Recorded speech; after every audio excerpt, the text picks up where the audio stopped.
becoming a leader in the ANC was a ticket to wealth. Sure. Once you allow money to infiltrate yourself as a political party, and you allow your comrades, your cadres to steal with impunity, you are gone as a political party. Cyril Ramaphosa does not control all the ANCs that are there. That's the bottom line. You want evidence? Exactly what you said to me, Panyaza Lusuf, defying the other ANC, which is the National ANC. MK is another ANC, and the EFF is another ANC. So yes, there are many ANCs. Poor Panyaza, he is riding a dead horse.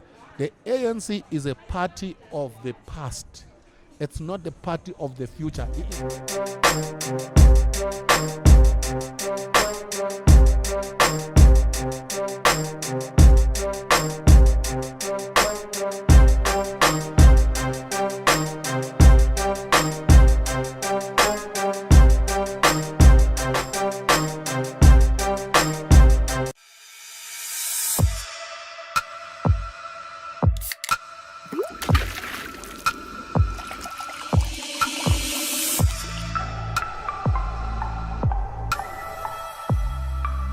Been looking for this one for quite some time. I've been hunting him for years, and Unkulunkulu has just made it such that it happens now. I actually have been looking for maybe even a year before the 2024 general elections. But he's here. He's a senior research fellow at GovN. Previously served as executive director of the Center for Politics and Research. He's also lectured in the Department of Political Sciences at the University of Pretoria. He was also a political analyst for Nedbank Capital. He had he was a stint speech writer under the presidency of President Thabo Mbeki.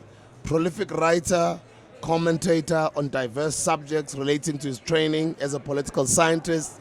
He's even authored The Death of Our Society and co-author The Fall of the ANC. What next? He's done a lot of interviews. He's called what is happening in the country in South Africa a while ago. He has been predicting it way before it was unfashionable to do so. Ladies and gents, welcome the infamous Mr. Prince MASHELE. Thank you, sir. Thank you, Sbu, and thank you for inviting me. It's a privilege to be talking to you. No, it really means a lot. And I put down some notes. You know, when you're going to sit with a mind like yours, sometimes you must come prepared and prepare some things. And for me, the first thing I'd like to say to you, just to appreciate you coming through. I always ask my guests, especially people who are as knowledgeable as you, to share some of the books that they would like to recommend to our audiences. But I usually do that towards the end. Maybe before the interview starts, let's start there. 5 books that you'd like to recommend to our audiences. We did speak about them off air, but maybe let's get into them and why. No, thank you. Let's start with, because this interview in the main is about South Africa, the country I love. I would recommend books that will make fellow South Africans understand their country better, where it comes from and how it got to where we are. So let's start with the basics. How was this entity called South Africa made? Read Martin Meredith. Diamonds, gold, and war. Diamonds, gold, and war. The making of South Africa. It will tell you how this country was shaped from the days when diamonds were discovered in Kimberley all the way to when gold was discovered in the Witwatersrand, now Johannesburg, and the wars that were fought to shape this thing we now call South Africa. That's the first book I would recommend. The second book I would recommend is by Saint Peter Blanche, A History of Inequality. A History of Inequality. Inequality. By the way, guys, a lot of our viewers usually do this. Write the books down, and the first comment to write all the books down, I'll pin it onto the top of the comments. That book is going to tell you how it came about that white people live so well. They are materially well off. And how it came about that black people, the majority of them, are poor. So in other words, how was inequality constructed historically? That book will tell you that. Saint Peter Blanche. Saint Peter Blanche, A History of Inequality. The third book, which is on South Africa, is a book about apartheid. It's called The Super Afrikaners.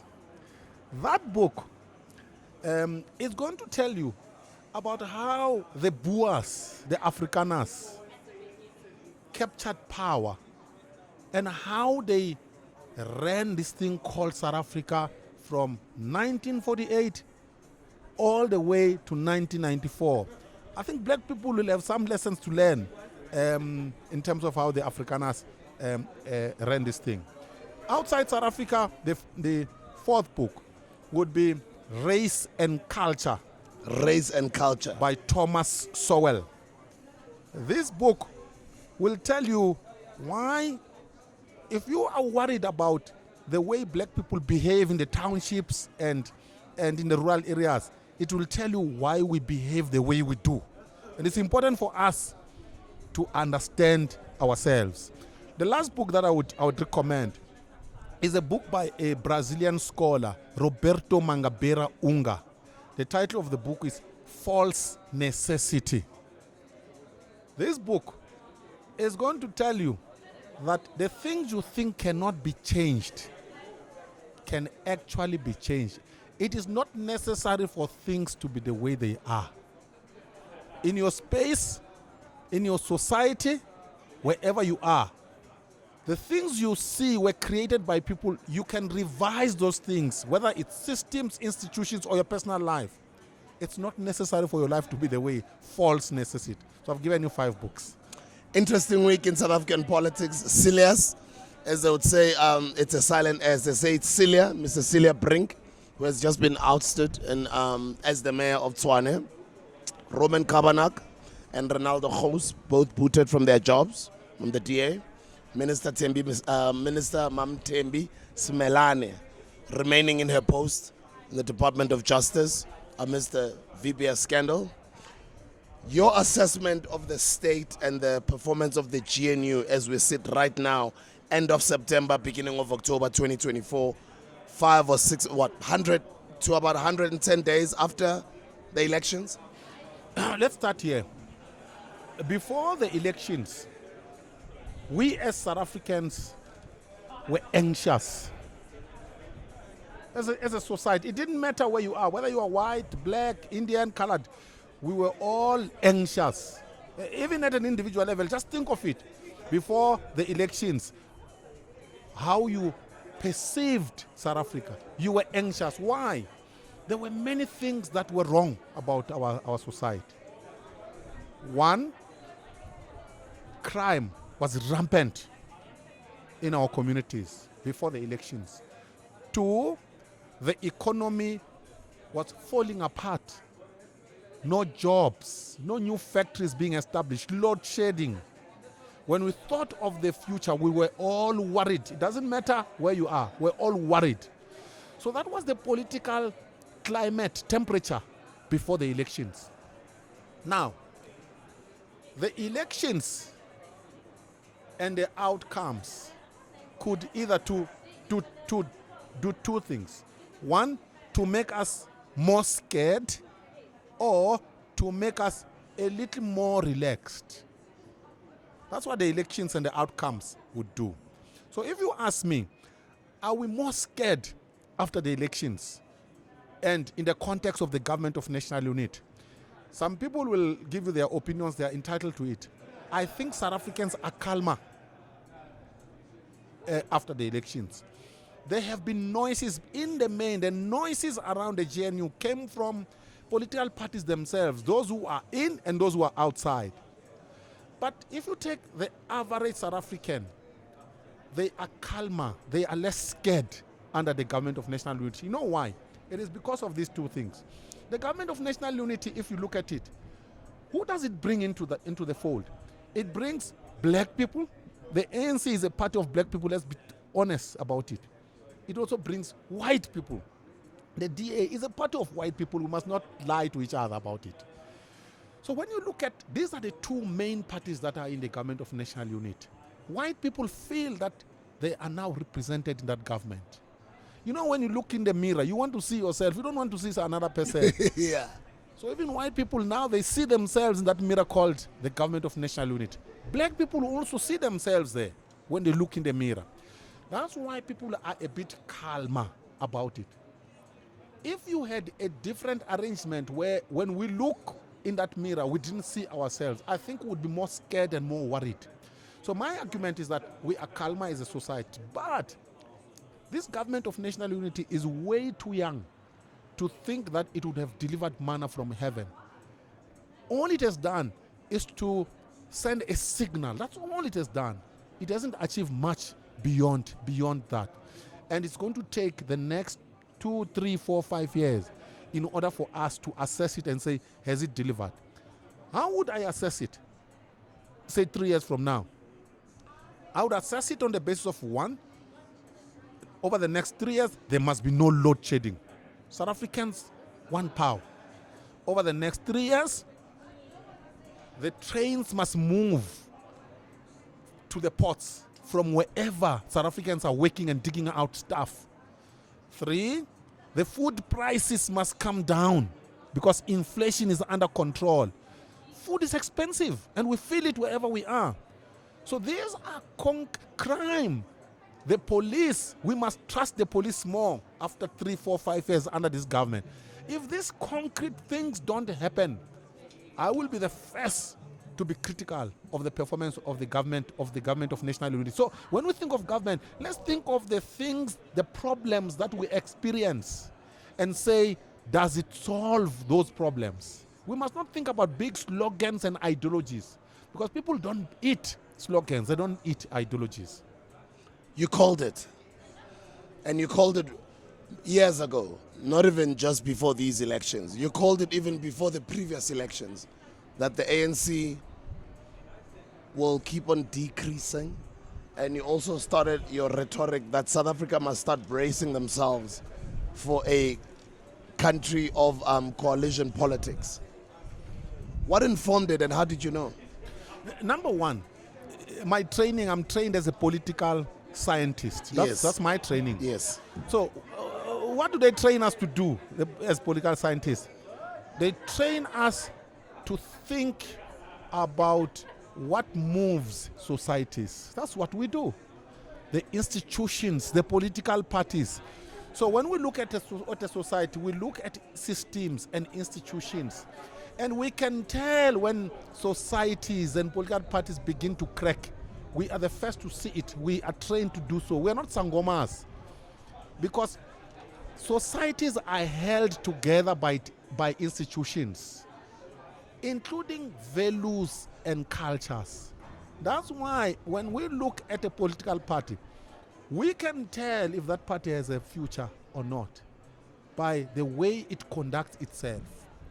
So, at some point around 2010, 2009, me and my colleague, Professor Mzuki Sitko, and others in the Midrand group, we used to have long discussions about where South Africa was going. We were seeing something. Number one, we were seeing that the public state was weakening at a very rapid pace.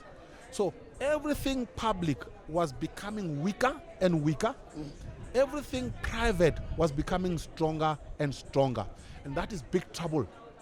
Anywhere in the world, if you go to countries that are the best in terms of the Millennium Development Goals, in terms of development, such as Scandinavian countries, what you will find, people in those societies don't want to go to a private hospital. If you open a private hospital, no one will come. Why? Because public hospitals work. People don't want to take their children to private schools. Why?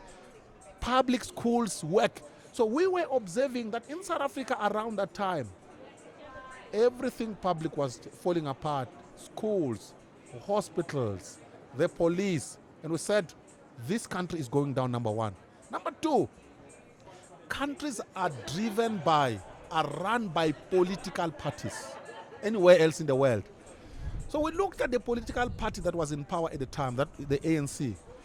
We realized that This is the party that was actually dragging South Africa down. And then we began to look internal and say, what is going on in there? We saw rot. The leaders were now self-serving. Becoming a leader in the ANC was a ticket to wealth. Sure. Those who were in government were stealing money. Yes. And having studied political parties in the world and systems in the world, we knew where it was going. That once you allow money to infiltrate yourself as a political party, and you allow your comrades, your cadres to steal with impunity, you are gone as a political party. We knew that this thing was dead. So at that time, we were listening to South Africans. They were making jokes about the ANC. They were no longer respecting leaders of the ANC. So we thought this thing was dead in the minds of South Africans. The only remaining thing was it for it to lose an election. And in the book, The Fall of the ANC, we predicted that the ANC was going to lose an election in 2024. Sure. Tell me if it has happened or not. People insulted us. They insulted me wherever I went. People were insulting me, and others were telling me I'm mad, I smoked dagga. But tell me if we're right or if we're wrong. You spoke truth to power for quite some time, and one would look at you and think, where does this man get his bravery, and what inspires his rhetoric and his bravery as well?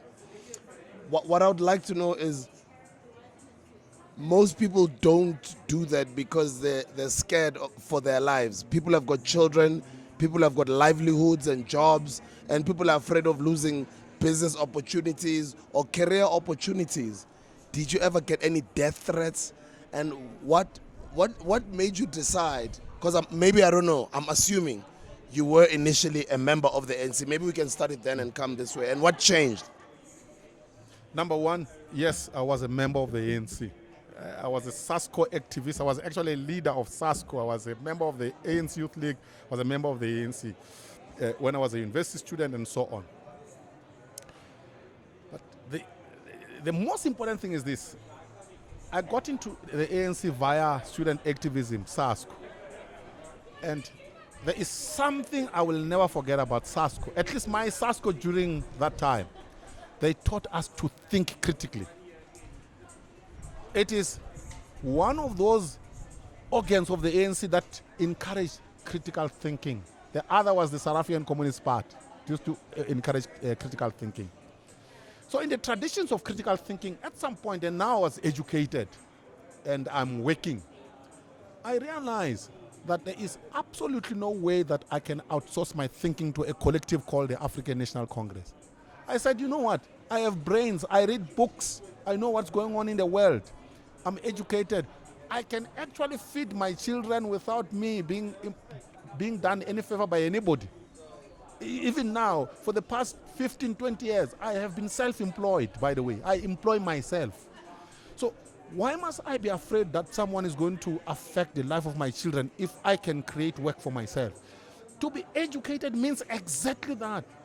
The thing called civil society elsewhere in the world is a group of educated people who can survive without receiving favors from those who occupy government offices.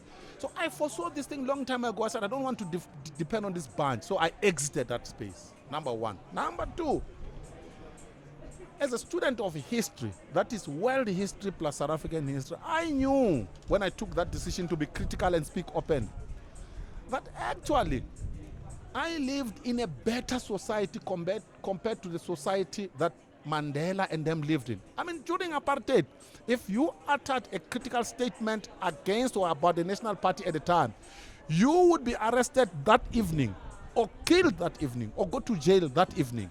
But under democracy, no, it doesn't happen that way. If you kill me, you will be investigated, and chances are you'll end up in jail if you came to kill me.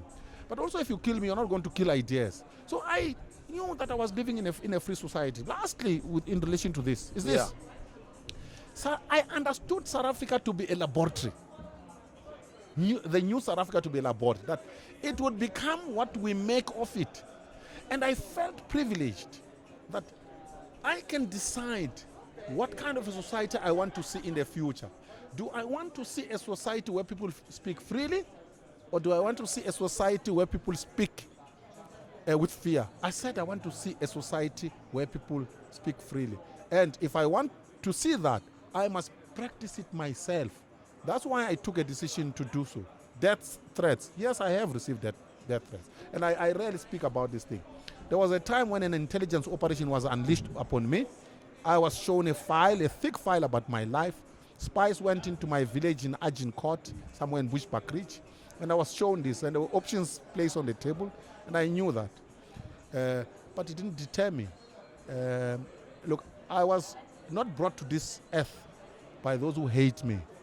I'm never going to be taken out of this earth by those who hate me. So nobody somewhere determines my fate. That's my attitude. And let's zoom in on something that I touched on a few minutes ago. Celia Brink, Mams Melane, and the two DA races. Mm-hmm. Okay, so this is what we must understand. South Africa has had 3 governments up to this year, historically. We have had a British government that controlled everything. We had the Afrikaner government that controlled everything. And we had the ANC government that controlled everything. During these 3 periods, those who controlled the whole thing, South Africa, determined who says what and who does what. Now, we have now reached a new era where there is no single party that controls everything. Necessarily a period like that is going to be unstable and noisy. So we have entered a period where we are going to be governed by coalitions. And this period is going to last for a minimum of 20 years. If I live and you live, invite me. I can tell you South Africa will be governed by coalition government for at least 20 years. So this period is going to be unstable. You are going to have a situation where 6 months or a year down the road, a coalition partner will pull out. Another one that was out would want to come in. We must get used to that kind of instability. So you will not understand what is going on in Swan if you don't understand this framework. So the old relationship between the DA and Action SA is gone. The new relationship between Action SA and the ANC will not last. We must understand that a country that is governed by a coalition government, that's how it works. It's unstable. So we must keep that in mind. Number 2, with regard to Thembi Smelang. Thembi Smelang come from the ANC. I've said it before, and I'm not scared to say it. The ANC is fundamentally a corrupt party. So this idea that when there are allegations of corruption, a minister of the ANC is going to be removed. Anybody who expects that does not know the ANC. The ANC doesn't work that way. The ANC is a party that protects corrupt cadres. That's how it operates. So I'm not surprised when Cyril Ramaphosa is not acting. It's because he knows himself that he is actually presiding over a corrupt party. By the way, he told us himself. He said the ANC in the court of corruption would be accused number 1. So it's not me, it's Cyril himself. Mama Kwahube, for lack of a better word, Delelad, the president, Mr. Cyril Ramaphosa. I think maybe not knowing Guti, the influence came from her party, or does she understand Guti Iposea Kemanje Sugu Cyril? No. Did not even show up when the Bella bill. No, let's be honest about it. Cyril is not the boss of DA ministers. Period. I mean, this is shocking. Constitutionally, that's how it's supposed to work. Politically, no, that's not how it works. Cyril didn't go into the DA and looked around and say, who is more talented than who? No, he didn't. He was given a list by the DA and say, these are the people you're going to appoint. So maybe Cyril would not have preferred Steenhuisen. He would have preferred someone else. No, he was given, you shall appoint this minister, that minister, and this minister. So the ministers of the DA know that their boss is Helen Zille, it's not Cyril. So when Helen Zille says, the Bella bill is going to be signed today, you shall make no appearance there, the Minister of Basic Education has no choice but to listen to her leader. Whether Cyril likes it or not, he signed that bill in the absence of the Minister of Basic Education. But this is a problem because the Minister of Basic Education is the custodian of the bill, of the act, when it comes to education. She will put no energy behind it. So who's going to be the champion of that? That is the crisis of a coalition government. Yeah. The ANC seems to be struggling to keep its structures moving, especially in lockstep under the GNU. Gauteng Premier, Mr. Panyaza Lesufi, the ANC Secretary, Mr. TK Ngliza, they've both, and other comrades as well within, have opposed instructions from the national NEC of the ANC and SG, Mr. Fikile Mbalula. How do you think power is distributed across the ANC at the moment? Now you're speaking about the DA and Helen Zille pulling the strings behind the scenes, and I'm sure Tony Leon is somewhere there behind the scenes also pulling the strings. Who holds this power? And can we already see the outcomes of the next upcoming ANC conference dynamics today? This will shock you. As we speak, there is no one ANC. There are many. Even after it has split it so many times, the youth league of the ANC is gone and become the EFF.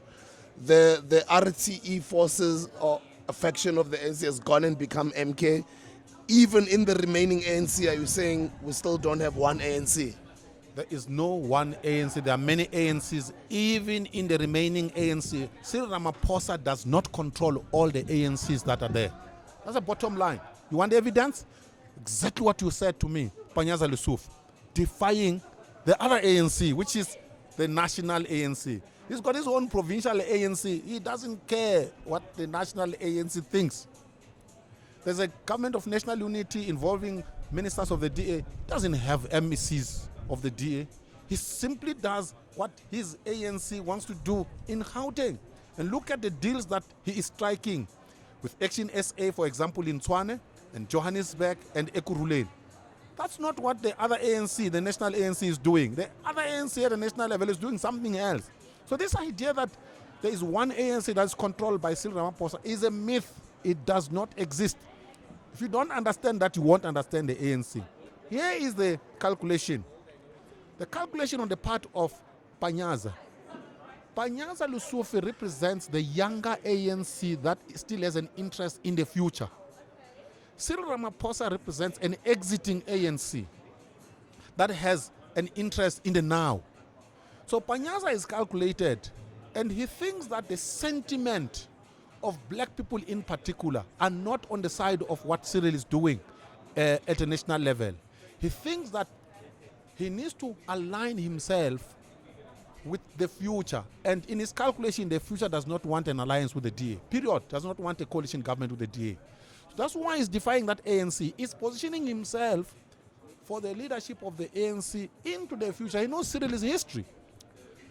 So that's why he can't listen to Cyril, because he knows Cyril's history. He's left with a few years and it's gone. So there are these ANCs that are busy fighting within the remaining ANC.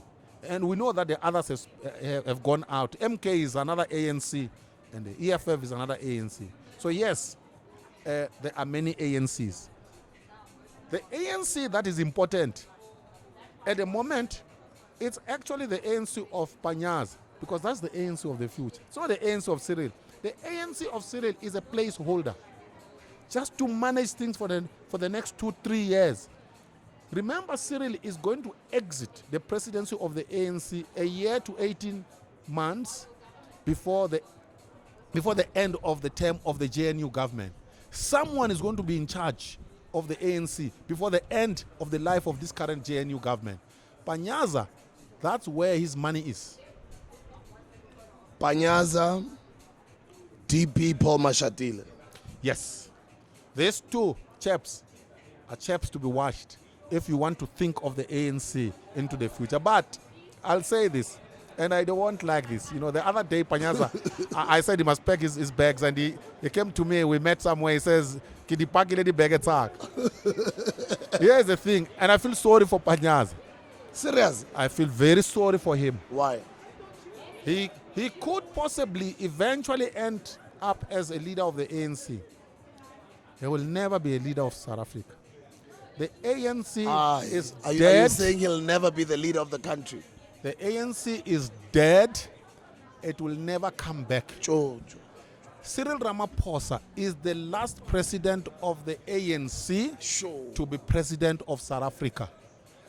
You know what? Watch the space.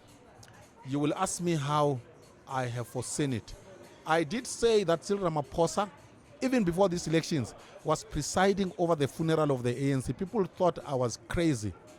And look at what happened at the elections. Panyaza is fighting for a carcass. Forget about the ANC. Joe. The ANC comes from 69%. It's been declining every election all the way up until now. Are you saying there is no little ounce or smaller chance that the ANC can come back? No, there isn't. There isn't. Number one, just look at pure numbers. You are correct. The highest the ANC scored in 2004 was 69%. Now it's sitting at 40%, right? 39 to 40%. 39, 40%, right? Which you called, because Which I called. Before the election you said they were going to land up at 38. I said 38%. They got 39, 40. I was not far off the mark. So, you know, if I were Sangoma, I think I would make a bit of money. So, the ANC is a party that has been in decline. Here is the thing about liberation movements. Once they lose, they never come back. If it comes back, it has to come back via a dictatorship. That is ZANU-PF. But if it is an open democracy, you can check Kenneth Kaunda's party in Zambia to test what I'm telling you. It goes all the way and it never comes back. You want an example in South Africa? Look at the ANC in the Western Cape. The ANC in the Western Cape used to govern that province, by the way, with a good majority. The moment it lost, it never came back, and no one who is sane dreams that the ANC in the Western Cape will ever govern that province. It's gone forever. So, poor Panyaza, he is riding a dead horse. The ANC is a party of the past. It's not the party of the future. He will be left with feathers in his hands. The bird will be gone. Which is the party of the future? At the moment, there is no party of the future. And this will surprise a lot of people. Remember I said we are going to be in coalition government for at least 20 years. So I don't know what's going to happen in the next 20 years in terms of particular parties. So, for example, take a party like Action SA, right? It was promising hardly 3 years ago. Look at its performance electorally. So if anybody had said that Action SA was going to be a party of the future, you would be eating your humble pie now. Because it's very clear that that party is not moving in that direction. If you ask Musi Maimane when he started his BOSA, he would have told us that it was going to be the party of the future. But look at his performance, Songes Ozip. So these smaller parties that have emerged, I actually doubt they are the parties of the future. So something will still emerge. But one thing for sure is that on the white side of things, the DA is actually a solid project. I don't think the DA is a party of the future. It will not govern this country. For as long as they conduct the way they do, representing white interests and showing no regard for the interests of the majority of South Africans who happen to be black. So somewhere down the line, a new party will emerge. But that party, if it wants to be successful, I can tell you the formula. One, it must be led by the educated among black people. One. Two, it must be multi-racial in character. It must not say we are a party of black people. That's what explains why the ANC was a sustainable party for the longest time. Look at every party that attempted to represent black people, that called itself a party of black people. All black consciousness parties, did they succeed? The PAC? No, they did not. No party in South Africa will succeed if it claims to represent one section. That's why the DA also will not succeed, because they are hell-bent on projecting themselves as a party of white people. What are you saying about EFF and MK? The EFF is not a sustainable party. Here's the thing. The EFF has already shown a decline electorally. There is nothing that suggests to me that the EFF will grow beyond the ceiling that they have reached. Don't say that. No, I'm telling you, here's the thing. Show me one party that was formed after 1994 that lost electorally and regained it. Show me one. You will struggle to find. There is nothing like that. You can mention all of them. Coop, Achang, all of them. UDM. Whatever they got, which was the highest, once they lose it, they don't regain it. But EFF might just stand a better chance because their constituency is the youth mostly. And from election to election, we've got a new constituency of younger voters who might just be voting for the EFF. Why did the EFF not grow? Where were the youth in 2024? You want to tell me that the youth were somewhere in Brazil, the South African youth? They were not in Brazil. They were right here. They didn't vote for the EFF. Why? That's the question. So the idea that the EFF has captured the youth, it's actually not true if you were to look at numbers. If you look at who voted for the ANC was not voted only by old people. If you look at who voted for the DA was not voted only by old people. There are young people who voted for the ANC, there are young people who voted for the DA, there are young people who voted for Musi Maimane, whatever little he got.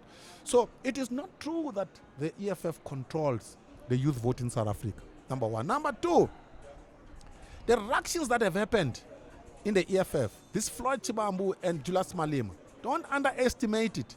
Here is the thing about the South African electorate. It's very fickle. Once they actually smell a whiff of infightings, they actually distance themselves. We have seen it doing it to COP. We have seen it doing it to Achang. We have seen it doing it even to Action SA. By the way, the ructions that have happened in Action SA have actually contributed to the Action SA's underperformance. So the EFF also is going to be a victim of its own internal ructions. So I know that some people may like the EFF, but I can tell you the EFF will not grow beyond where they are now. The MK?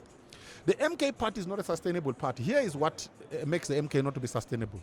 The glue that holds the MK party is Jacob Zuma. We know it. It's Jacob Zuma. And Jacob Zuma is old. And here is the thing. At some point, Jacob Zuma will die. Right? And we don't know when Jacob Zuma will die. But I can assure you, Jacob Zuma will die within 20 years from now. Now, so if you want to project into the future, take Jacob Zuma out of MK and tell me what is going to hold it together. Let me tell you what's going to happen. The children of Jacob Zuma will start fighting for this thing. And they will tell everyone in the party, this is the party of our father. You can see the behavior of Dudu Zile, by the way, that there's a sense of entitlement. By the way, under normal circumstances, a person like Dudu Zile should not be anywhere at the top of the party. Why? What gives Dudu Zile the right to be at the top of the party, even to be in parliament? What has she done to deserve such a senior position in the party? It's simply because she's a child of Jacob Zuma. When the father dies, she will tell everyone, this is our father's part. She will even expel senior members, my friend. So this is coming and you will see it when Jacob Zuma is out. If he is senile before he dies and he can no longer appear in public, these things happened to Mandela. You know what we'll do? She will run the party from Kanda and she will tell everyone, this is what my father said, when actually the father didn't say so. So when I think of the future, I can see that MK is not going to be part of that future. People like Floyd are going to run for their life when Druzile is in charge. Let's go back to Floyd, Mr. Floyd Shibambo and Mr. Julius Malema. And what do you think really happened behind the scenes for the split of the EFF, because it really looked like a very promising party. And I think with these elections, what has just happened was something that nobody sort of expected. Right after that, the split, or the DP of the EFF leaving. Look, it's a serious thing for a deputy president of a party to leave his party. It's very serious. But it's not for the first time. A party that he founded. A party that he founded. I can give you a few examples if you want a sense of perspective. Mugabe and Mnangagwa in Zim. These people met in jail. They went to the trenches together. They were fighting together. They were comrades. Right? They eventually took power together. And they committed a lot of sins together. At the end of the day, Mnangagwa, the DP, fell out with his president, Mugabe.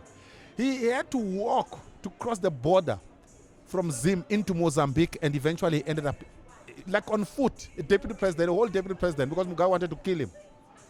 So this idea that comrades who formed something together can't have a fight, people who think that way, they actually don't know history. You want a closer one? Here in South Africa, Jacob Zuma and Thabo Mbeki. Thabo Mbeki has told us that he actually taught Jacob Zuma how to fire a gun. These people were close during the liberation struggle, very close. And they thought that they could defend each other with their lives. Are they friends today? Bitter enemies. Do you want another example of a political party? Musuali Kota and Bazi Mashilowa in Cope. So now you get it. So Julius and Floyd are not the first. These things happen. People can actually have a personal fallout. This is a personal fallout between Floyd and Julius. And it translated itself politically. Floyd may have had a feeling that he is the brain of the party, but the mouthpiece of the party, that is Julius, the president, does not listen to him. And he may have felt that, no, how could this guy not listen to me when I'm actually the strategist behind the scenes? And that may develop into a feeling of animosity. These things happen. But the fact of the matter is, it's not for the first time. And the rest, it's water under the bridge. How much do you think Obaba, Honorable Jacob Zuma, had to do with that split? Look, in the first place, Julius Malema and Floyd Shivambu, let's remember, used to insult Obaba together. You must not forget that. And by the way, Jacob Zuma doesn't forget. He knows what Floyd did. So you think this is revenge? Of course it is revenge. Of course it is revenge. Jacob Zuma used to play chess, we are told, in Robben Island. Yeah. So he knows what they did, right, to him. And he has found a nice opportunity to split the EFF and fight back. And I can tell you, Julius Malema is feeling the pain. He used to insult Zuma, and now Zuma has got him in a corner. So as far as Zuma is concerned, this is a way of hitting these boys hard. And he has hit Julius very, very hard. And as I said, Julius is feeling the pain.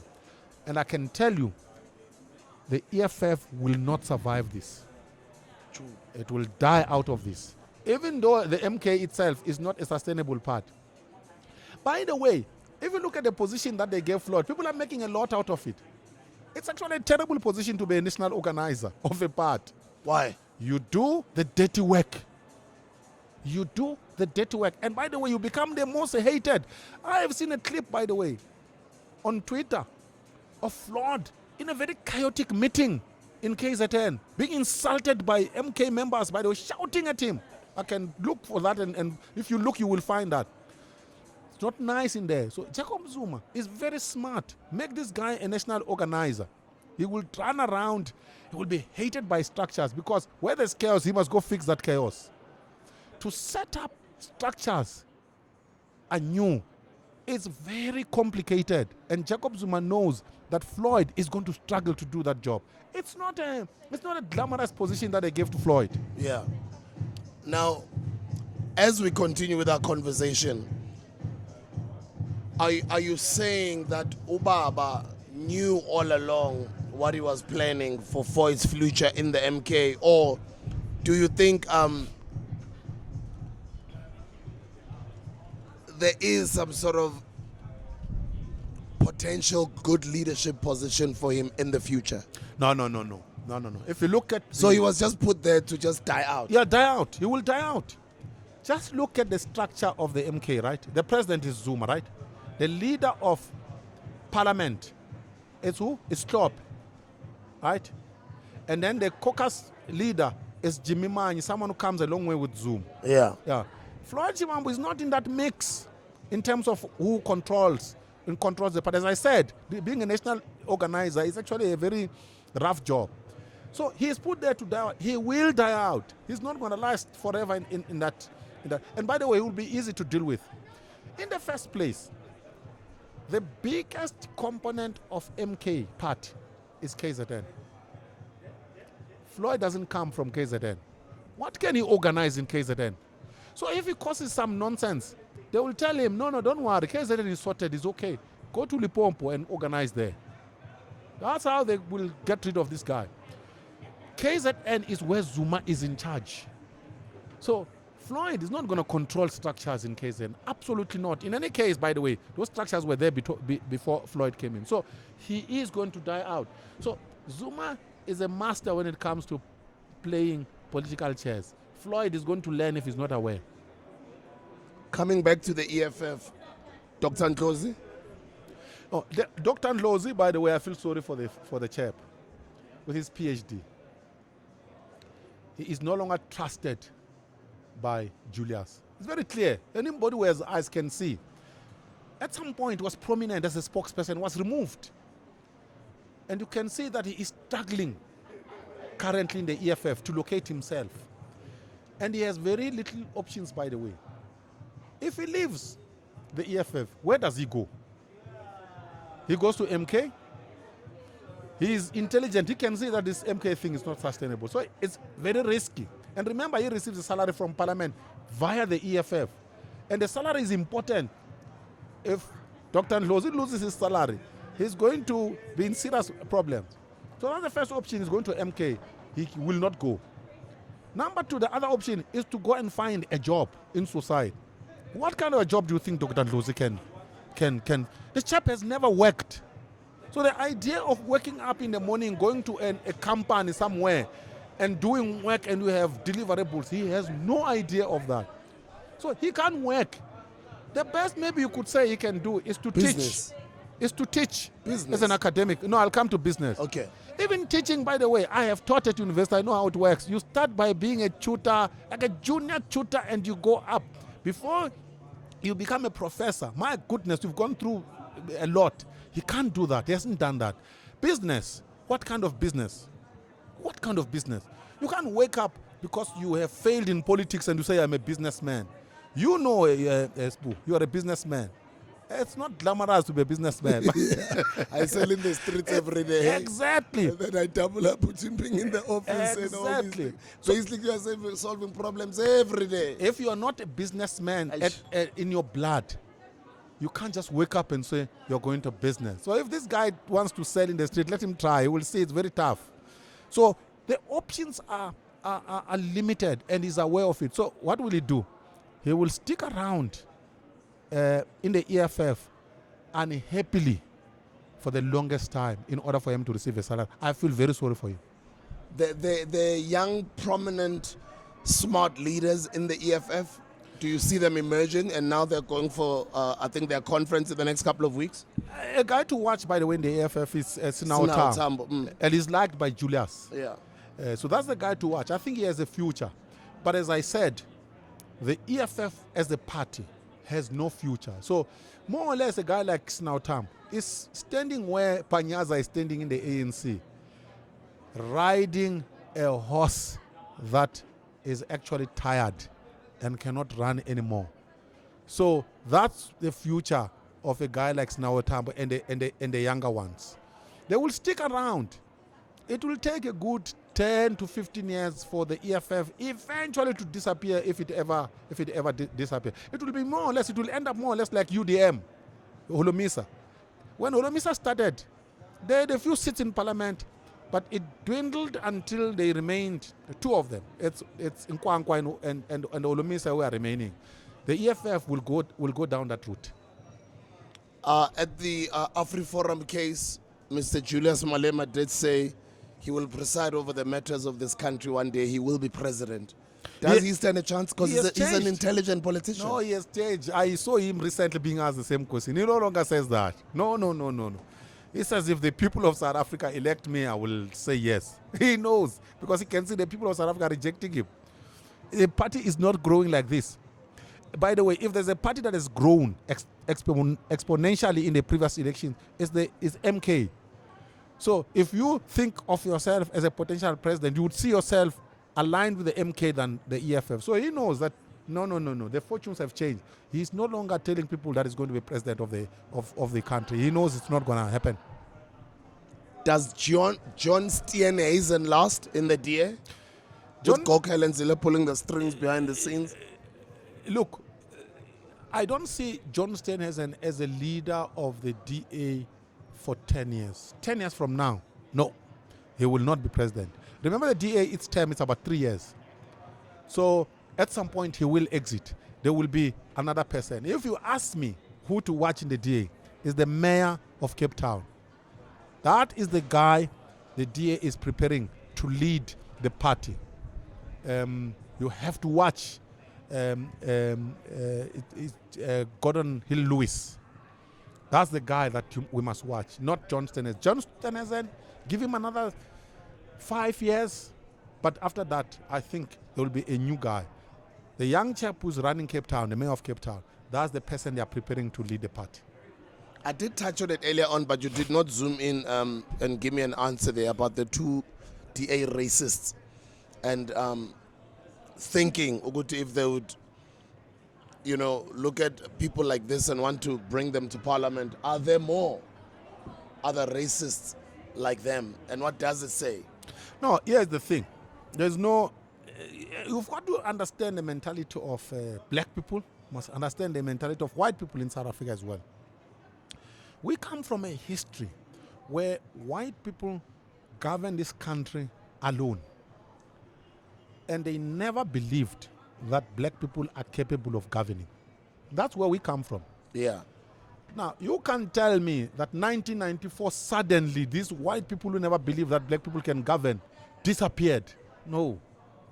And this is what white people were teaching their children, by the way. So those children grew up thinking that black people are incapable of governing, are incapable of running everything. And these white people, I can tell you, are there in society and they are there in the DA. So the racists you are mentioning are not the only ones. There are many racists in the DA. Just like even on the side of blacks, by the way, there are black people who hate white people. They are there in society, they are there in the EFF, who hate white people with a passion. So this idea that, no, it's only a few. No, there are many. Now the DA, if it wants to win the hearts and minds of South Africans, it must act harshly each time a racist has been caught out. That's what the DA must do. Number two, it must tone down the aggression of people like Helen Zille. See, Helen Zille is very poisonous. The way she projects herself, she actually projects white arrogance. And it actually makes black people very angry when they actually see a person like Helen Zille addressing society like that. Because black people are sensitive. They know what they went through. They know what white people did to them. So you would need some sophisticated people in the DA to understand this and always to be on guard and make sure that they don't offend black people. How do you compare, I know it's hardly been about 100 days or so, the current GNU with the 1994 GNU? No, these are different inverted comma GNUs. The first GNU was different in this sense. There was a winner. The ANC got 62% in 1994. So it had a clear majority. But there was an understanding that you need to bring white people who had been in charge, so that you build confidence on the part of the whole society that white people and black people can co-govern. But the ANC was the actual leader in the sense that it had the electoral majority. So it was emboldened. That's why when it fell apart, Mandela and them actually didn't mind. They just proceeded to govern because they had a majority mandate. This GNU, there is no one who has a majority mandate. The ANC is not a winner. The DA is also not a winner.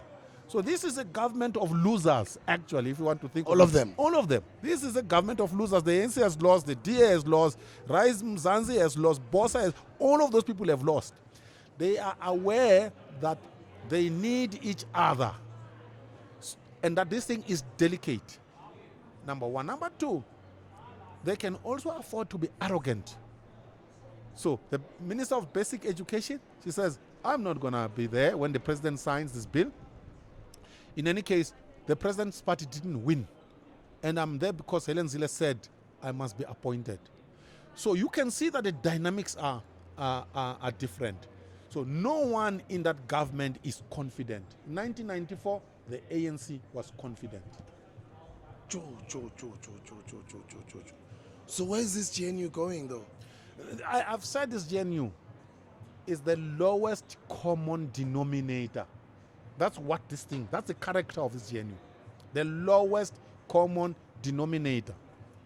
If you support the ANC, you're going to get a bit. You're not going to get everything you want. If you support the DA, you're going to get a bit. You're not going to get what you want. So all of us as a society, we are not going to get the best. We are just going to get the average. That's why the best that this government can do is to address the basics that all of us unite behind. So for example, we all don't want load shedding. So if they were to sit in cabinet and say, fellows, let's make sure that the lights are on in South Africa, everyone would support that. 2, fight crime. We all are victims of crime. We don't want crime. If they were to sit in cabinet and say, let's fight crime, they would agree. But if you get to stuff like BEE, then you're going to have serious problems. These people will begin to differ. So I think they must agree on the basics and just focus on that. If they get outside that, they will start to fight endlessly. And therefore, we are all going to be losers. Remember, at the end of the day, whether you like it or not, this is our government. It's the government of South Africa as we speak. Cyril Ramaphosa is at the UN representing you and I. So it is in our interest that at least this government must succeed in addressing the basics. There must be water. As ordinary South Africans, I mean, how do we make sure that we hold these politicians to account that they collectively do work together and make this so-called GNU work? Because all we want is services. Because the more they fight, nothing gets done on the ground.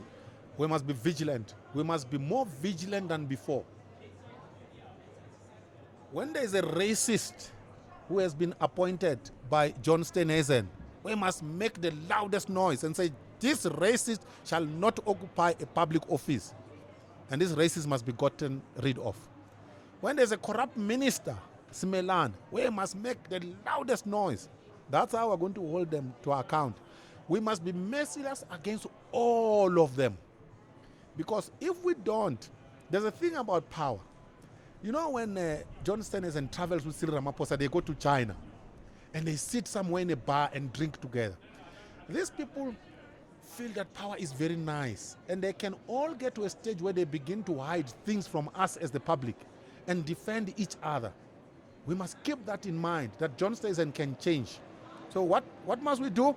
We must press him very hard so that it must become very uncomfortable for him in that position. We must do the same to Cyril. We must do the same to Gayton Mackenzie. Because Gayton Mackenzie also used to criticize Cyril Ramaphosa. Now he is one of the best spokespersons of Cyril Ramaphosa. Why? It's nice to be chauffeur-driven, to be in power. So we must, all of them, we must be critical of them. Then, in the end, we as the public will win. A lot of people, even on social media, criticize him. I was just feeling for his family. Former minister, Pravin Gordhan. Your take, with your honesty? Look, here's the thing. Number one, as a bottom line, there is no one who is perfect. Yeah. All human beings will have their weak points and their strong points.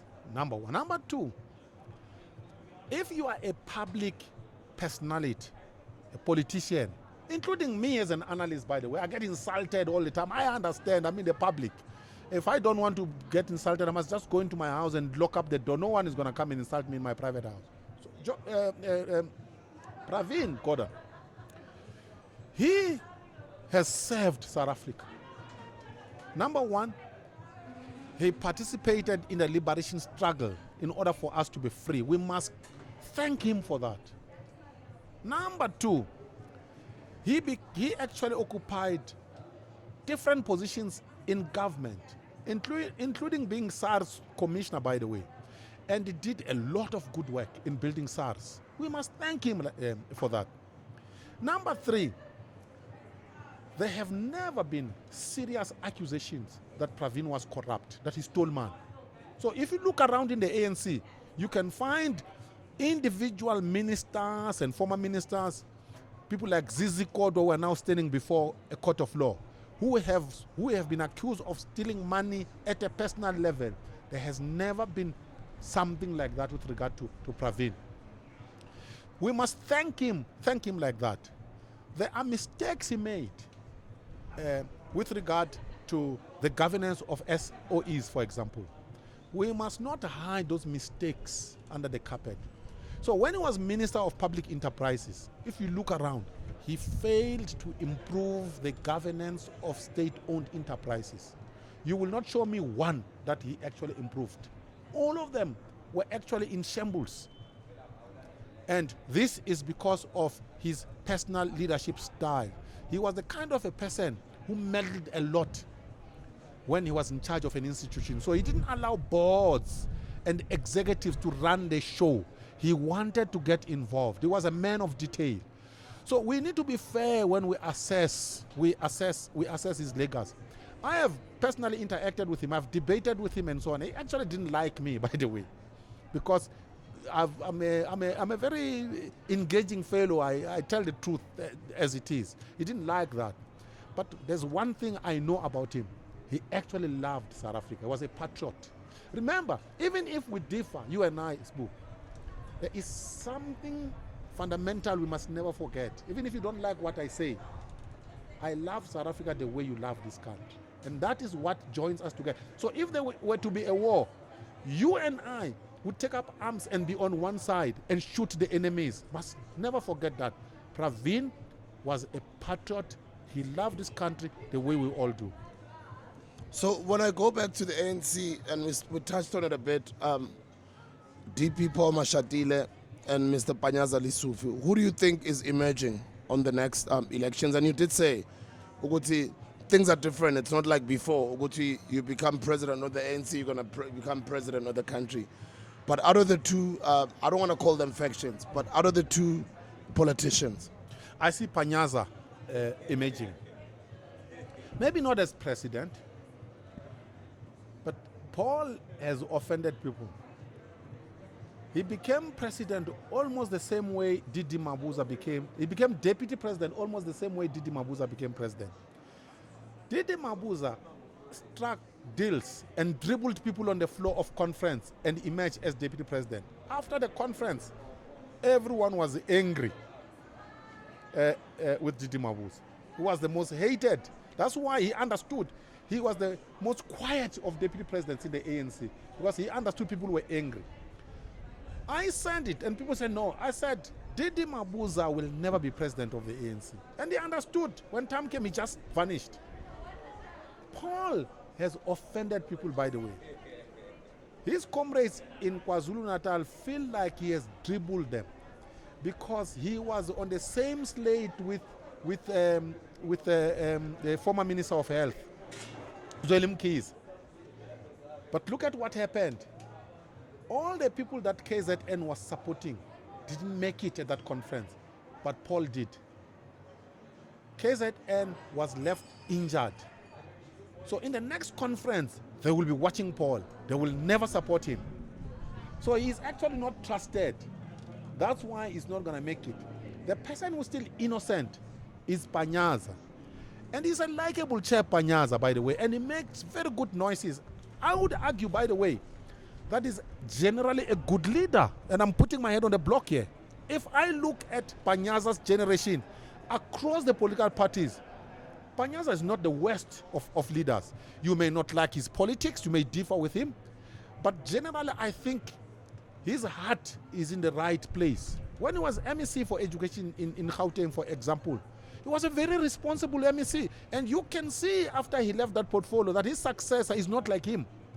So I think that Panyaza stands a better chance to ascend to a higher level in terms of positions in the ANC than Paul. SG, Comrade Fikile Mbalula. Look, he's the worst SG. Don't say that. I can tell you. I can tell you. I don't mince my words. This, by the way, you know, let's just go back to the history of the ANC, right? The ANC SG has always been a level-headed someone, the most sober, who doesn't make noise. If you look at all the SGs of the ANC, by the way, and generally would be very educated, generally. So this is the profile of an ANC SG. If you, from the beginning, the SG that things began to go wrong with Ace Makashule in the Free State, when it became SG, there was a change in the character of an ANC SG. And Fikile Mbalula realized that anyone, even a goat, can be SG. And I can raise my hand. This has changed. He is the worst of SGs in the ANC. He makes a lot of noise. He is not a respectable human being, by the way. He is not sober. After he has spoken, either you laugh or you wonder what has gone wrong with the ANC. You can't reflect after Fikile has spoken. That Cyril Ramaphosa, by the way, wanted Fikile to be SG of the ANC, tells me that actually Cyril Ramaphosa wanted to kill the ANC. Because Cyril Ramaphosa has been long enough in the ANC, he knows what I'm talking about. That he allowed Fikile to be on the same slate with him as potential SG tells you that Cyril himself doesn't care about the future of the ANC. Lastly, Fikile is the first SG to preside over an ANC that failed to clinch a majority. That is big. So would you say a character like that will have a future in the party? Certainly not. By all standards, this chap doesn't qualify to have a future in the party. In fact, he was not supposed to be there after the elections. A proper democratic party anywhere in a civilized country would have removed a guy like that because he has underperformed. You've just said it now, and it's been rumored, and the rumors have just been getting louder and louder over the years. Was President Cyril Ramaphosa a plant from day one? Well, it would be very difficult to find concrete evidence to support that theory, but I'm aware of it. What I can tell you from the way I see things is this. Cyril Ramaphosa has not contributed to strengthening his party, the ANC. He has contributed to weakening it. Just look at his record as the leader of the party since he took over and tell me if the party is stronger now or is weaker. You will struggle to find a department of the ANC that is better than before Cyril Ramaphosa took over the ANC. Here is the thing. If you are a leader of a country, you become a leader of a country through your party. It is important for you to strengthen your party before you can strengthen your country. I am not saying you prioritize your party, but remember, it is the party that makes it possible for you to be a leader of the country. So any leader who weakens his party, then you must know there's a problem with that kind of a kind of a leader. So Cyril Ramaphosa has actually weakened his party. He will go down in history as the first president of the ANC who presided over an electoral loss. I have said it before, he will go down in history as the president who presided over the funeral of the African National Congress. So if he was a plant or whatever theories that people believe, I have no evidence. But what I know is that when the history books are finally written, it will be Cyril Ramaphosa who presided over its funeral. Who are the best ANC president that the ANC has ever had, and who is the worst? It's a very difficult question. I'll tell you why it is a very difficult question. You cannot compare ANC presidents before 1994 and ANC presidents after 1994. Okay. Because those who presided over the ANC before 1994, it was a different period.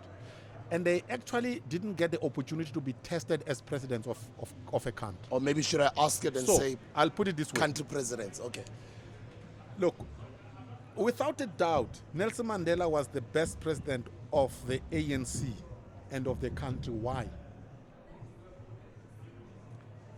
He took over South Africa at a very difficult time. When we made the transition from apartheid to democracy, there was national anxiety. There were white people, some white people even left South Africa thinking it was doomsday. But what did he do? He brought black people and white people closer. He didn't divide us further. And it was not easy. We could have murdered each other, by the way. Remember when Chris Hani was murdered? Yeah. It is Mandela who prevailed. There was a mood on the part of black people to go to war. Mandela prevailed upon black people and said, you shall not go to war. And he brought black people closer. And he brought white people also closer. So Mandela was by far the best president. And leading a country is not about managerialism per se. It's about having the confidence of your society. Your society must walk behind you and believe that you are leading them in the right direction, and Mandela did. Thabo Mbeki, must give him credit. He was the last best president of the ANC. Why? Thabo Mbeki created the institutions that hold our society even to today. Remember, Mandela was old. He didn't have the energy to focus on the details of institutional re-engineering. So think of it, Sbu. When 27 April 1994, a month later or so, there's a new government. There is a Department of Police of Venda and Gazankulu and KwaZulu and all of. There was no single one. There was no single department. Someone had to imagine these institutions and create them from scratch and nest them into institutions that can hold a democracy together. That was the role of Thabo Mbeki. Even economically, by the way, the best period of that South Africa experience after 1994 was under Thabo Mbeki, by the way. White people have made a lot of money under Thabo Mbeki. Even the black middle class, by the way, the emergence of the black middle class, you and I, we actually are products of that administration in terms of economic management. So we need to thank Thabo Mbeki for that. Things fell apart when Zuma took over. And Cyril has failed to fix anything. Zuma's mistake, well, I don't know if it was a mistake. He allowed thieves from India, the Guptas, to come and take over our state. You know, this is stuff of the movies. These are thieves from India. They plot and say, we're going to take over that country. Zuma allows them to do what we now know they did. They actually did take over the state. And when that happened, even South Africans who were in the ANC, some of them began to work with them. And what did they do? They actually weakened the institutions that I was talking about. Just look at what they did. They looted state-owned enterprises. They weakened all our public institutions to the extent that as the public, we began to lose confidence in our public institutions. Cyril's role was to regenerate that confidence in public institutions. He has failed dismally. Has Comrade Ace Magashule disappeared into political oblivion? Is it over for him? Completely will never come back. His chances of ever coming back would have been via MK. You know, if you look at MK, people who face all manner of corruption scandals and all of that's where they go. They're where the top leadership, you will see. He seems to have had a fallout with Jacob Zuma, and Jacob Zuma doesn't want him there. He formed his own party. It has performed dismal. Even in the Free State, he's unpopular. So he's gone. So it's over for him. It's over for him. Don't even think that he's going to come back. So if he has some farm somewhere, he must just sit there and idle. He will never be a leader of anything serious in South Africa. That's it. Mmusi Maimane Look, Mmusi Maimane and BOSA. and BOSA, there's no future there. It's a little thing belonging to the chap. He has performed dismally in the previous elections. As I said, there is no party formed after 1994 that lost electoral support and regained it. I don't see Mmusi Maimane's party growing into the future. If I were to predict Mmusi Maimane, eventually he's going to join forces with other political parties at some point. I don't know when, but it will happen to save his own political skin. He is happy that he has got at least 2 seats in parliament. He has a job as a salary. He has done well for himself as a person. But I don't see Mmusi as a future leader of this country under a party that commands the support of the majority of South Africans. Where I'm sitting, I don't see that happening. Mr. Herman Bashaba and the Action SA? That party had some potential. When it participated in the first local government elections, it did well in Johannesburg and a bit in Tshwane. It has performed dismally at a national level. As I said, the same fate. I don't see Action SA growing in 2029. You see, the ructions that took place internally in the party and the fights that have taken place with the DA and now the ANC, I think, by the way, remember when Action SA was formed, Herman Mashaba made it very clear that he was forming the party to remove the ANC from power, number one. Number two, that he would never, under no circumstances, work with the ANC. And he said the ANC is a part of criminals. And he was right, the ANC is a part of criminals. Now he has dribbled his supporters. His supporters are wondering what has happened to that leader who said he will never work with the ANC. But even, I mean, John Steenhuisen said the same thing in the DA about the ANC. Yeah, but here's the thing. If you want to be believed, stick to what you tell your supporters if you want to be believed. If you are going to change, consult your supporters first and say, I have consulted widely. Here are the outcomes of the consultative process. By the way, Action SA used to work like that in the beginning. They would consult their supporters before they adopt policies and so on. I actually didn't see a consultative process before they decided to work with the ANC. All I remember is that Herman Mashaba told his supporters that under no circumstances would he work with the ANC. So yes, John Steenhuisen can do whatever he's doing, but Herman made it very clear that he would never work with the ANC. So how does the future of these coalition governments look like after the next elections? Not the local government elections, the next elections. The ANC will be weaker. The ANC will not touch 40% again. The ANC will be lucky to touch 30% in 2029. So the ANC is actually exiting the political stage. The DA will not grow exponentially. If it won't touch 25%, I doubt. It will be in the lower 20s. If Jacob Zuma is still alive, MK party will grow above 20%, and it will clinch a majority in KZN. That the EFF will lose support even further. So that's where we are going in 2029.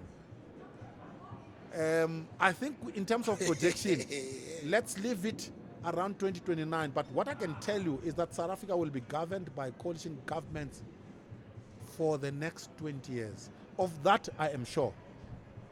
So why are you saying over the next 20 years at least? What might happen going into the future? Will there ever be one party that emerges into a majority vote? It is possible, depending on how that party builds itself and consolidates itself. Yeah. It is possible. That's Yeah. why I leave that room. It's one of the possibilities.